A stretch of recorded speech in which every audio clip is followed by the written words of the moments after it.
Hey Aquarius, this is your astrological report for the month of June 2025, and the month starts out with your ruling planet having newly moved into the sign of Aries. So that is a big restart for everybody pretty much, but mostly for your people that are ruled by the planet Saturn. So you're looking at a 29-year new cycle in your Aries house, which we will take a look at. But it is your ruling planet, so it does not just matter what house it's in because you're going to feel it. Let me get the share. Sorry, hang on. I got to get this right here. Let me get the share up. It's your ruling planet, so whatever's happening with that planet, you're going to feel it quite a lot. So it's in Aries. So that's a sort of motivated drive to start something new. There's a lot of energy behind that. And so you're going to get a lot of Aries energy behind you. But your ruling planet is squaring Jupiter at the beginning of this transit. So Jupiter is basically this is a huge month, basically. We're going to see a huge shift in reality because all the outer planets are shifting signs. In July, your other ruling planet, which is Uranus, you're ruled by Uranus and Saturn. Uranus is going to shift signs. So you're really up for some sort of big shakeup, big change up in your life because both your ruling planets are going to be at one, low degree because Saturn's going to go retrograde and go back to 0 degrees. And sextile Uranus at 0 degrees of Cancer. Actually, that's a square. I'm sorry. 0 degrees of Gemini. I got confused with Jupiter there. So now also before Uranus makes this transit, Venus is going to conjoin Uranus, and there's going to be now this is happening in let me get to the right house here. This is going to be happening in your fourth house. So there may be a nice big shift in your finances around a property, real estate. You may get your property appraised and it suddenly values at a much higher price than you thought. Um, Venus, this is going to be at the end of the month. I'm sorry to jump to the end of the month, but I don't know why I did. I just did. So anyway, at the end of the month, when Venus joins this, there's going to be some sort of shift in your living situation or news. That's going to activate this Uranus in your fourth house because this is your other ruling planet, so it's going to move into your fifth house in July, and then Venus is going to meet that right at that 29th degree point. So there could be some crisis situation in a relationship. If you're in the wrong relationship, it could end, or there could be a conflict, or there could be a decision to take action and buy a property and sell a property.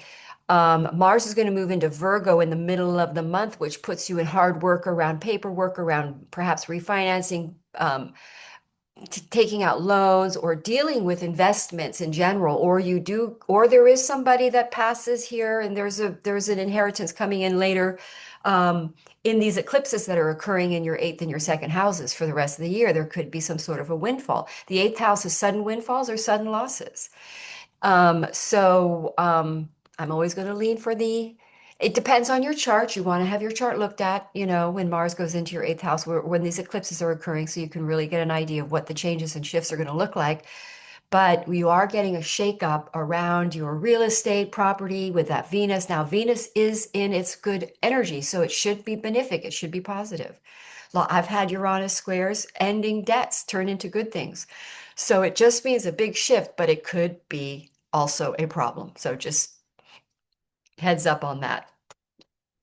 Um, but Saturn squaring Jupiter is going to create this feeling of the desire to get something going and the excitement and the inspiration and the hope that Jupiter brings when it's in the sign extra, when it's in the sign of exaltation. It's going to be there for a year in your sixth house where you step up to high service.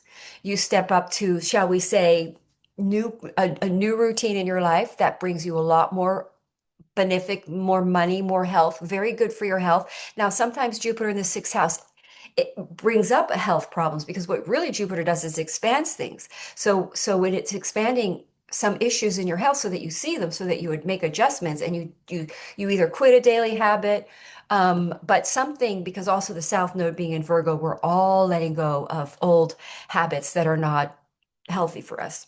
So there could be a show of an unhealthy habit that expands to a high degree, which you then have to then take care of and make a change.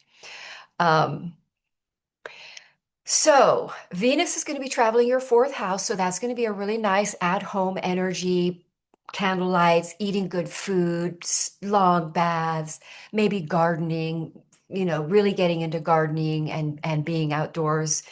Um, and also good time for your relationships. It's a grounding energy. If you're not in a relationship, perhaps if you're in a relationship and you're not living together, perhaps you decide to cohabitate with Venus in your fourth.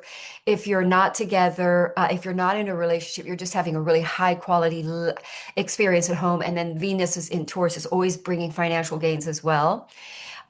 So if you're like a mother at home, you have a wonderful time with your children. Everybody will be feeling rather calm and grounded for the month, unless there's other things going on with their charts. Um, so in all, that's a wonderful energy of home, gardening, domestic bliss. Let's put it that way.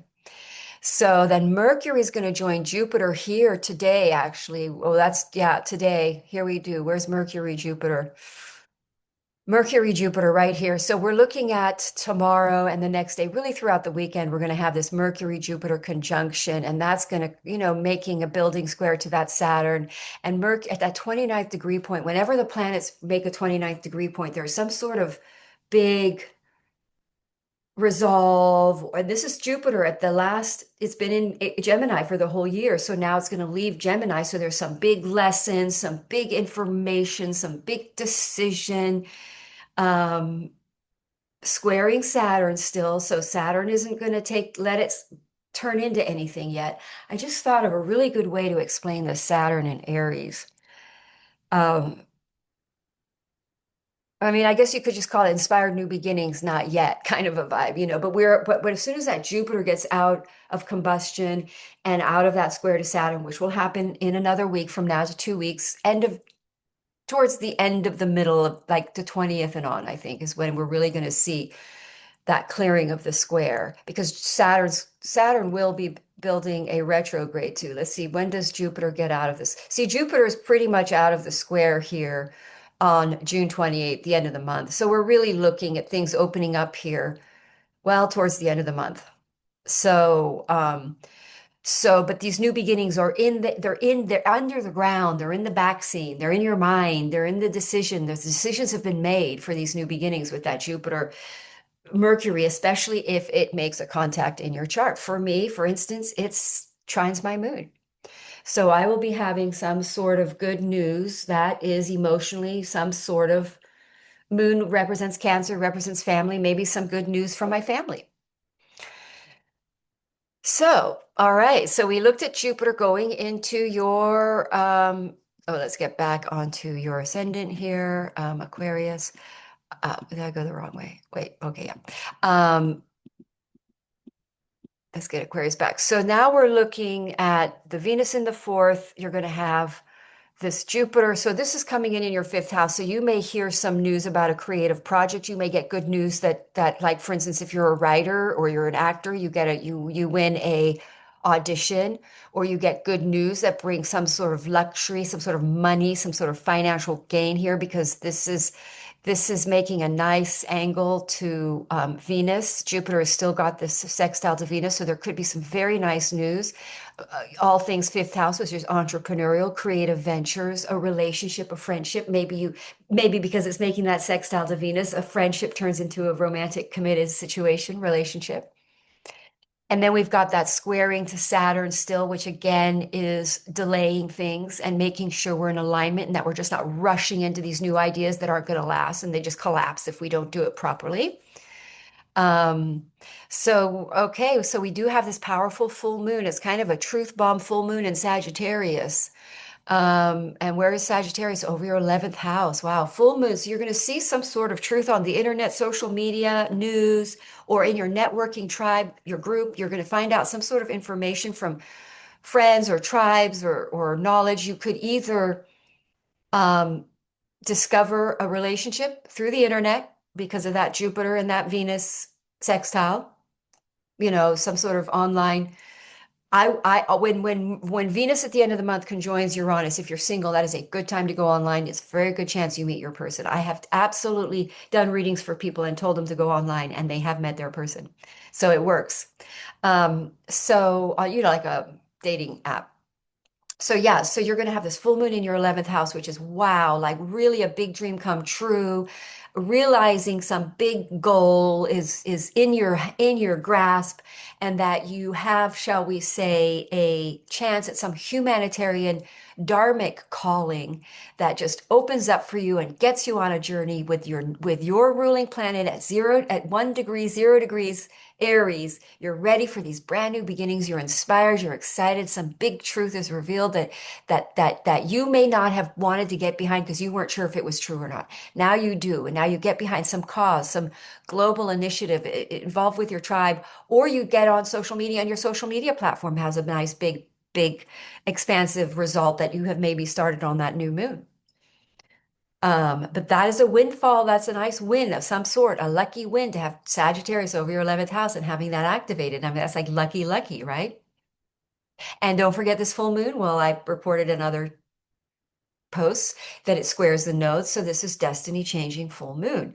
And it is going to square the nodes in your eighth and your second. So there's a financial connection to all of this, either a financial windfall or some sort of financial shift that you have to make, or some sort of restructuring around money. Um, so then we talked about Mars moving. See, then when Mars moves into your eighth house, you're going to be busy working on that and focusing on the details around finances, bank accounts, investments, taxes, all of that. And then with the new moon, Cancer, where did I say Cancer is in your sixth house? The new moon in your sixth house, again, some new, because of that full moon, sorry, what was that? Jupiter transit into your sixth. Saturn squaring that in your third, by the way. I forgot to talk about the fact that Saturn is in your third, which means you're probably setting up a website, perhaps starting a new business, perhaps relocating your neighborhood, changing where you live, um, media projects. I said website. I built my first website, Saturn, in my third. So in your third house, it's all about media communication, writing projects. You could be doing a film project, film writing project. Fifth house is all about performing, acting. Gemini over your fifth, writing, film production project. Um, Business, it could be a business idea, a new business idea that you're really excited about because that fire energy fires you up, because we've got fire over the air signs, that Sagittarius full moon. Then we've got that Jupiter in your fifth. So that's another sort of entrepreneurial venture type house. It's the fifth house is creating something out of nothing. So you get some big idea when that Mercury and Jupiter come together. It's today or tomorrow that lights you up to initiate some new business, some new media platform, some kind of communication venture.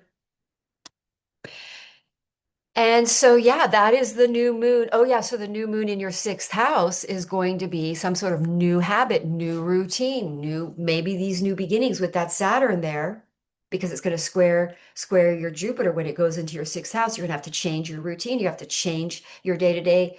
What you start doing now is going to restructure your time on a day to day. You have a whole new, your life is going to become different. Don't forget your planet, Uranus, when it shifts into Gemini. That's another big shift we're going to talk about for Aries. I mean, for Aquarius with that ruling planet there. But anyway, your day to day, this new moon in your sixth house, new, more healthy routines. This is abundant. This is going to do very well for you. You're going to succeed at it. It's a good time to quit something. You'll be able to do it. And to initiate a new, better life living, spiritual practices, health routines. I already said all that. I'm kind of repeating myself, but basically, this new moon is in exalted Jupiter. So some sort of big expansion occurs to really support your new beginnings, these new foundations. You're being restructured health-wise to be able to take on this big new project that's happening for Aquarius. It's going to be huge because most Aquarians are the light workers here to bring us into the new earth, the new age. I mean, Sagittarius over your 11th house. Sagittarius is the guru, the light, bringing 11th house is Aquarius to the people, humanitarian, bringing the higher knowledge and the wisdom of a quality life and things that make life better for humanity. You now take forward and make it your humanitarian cause.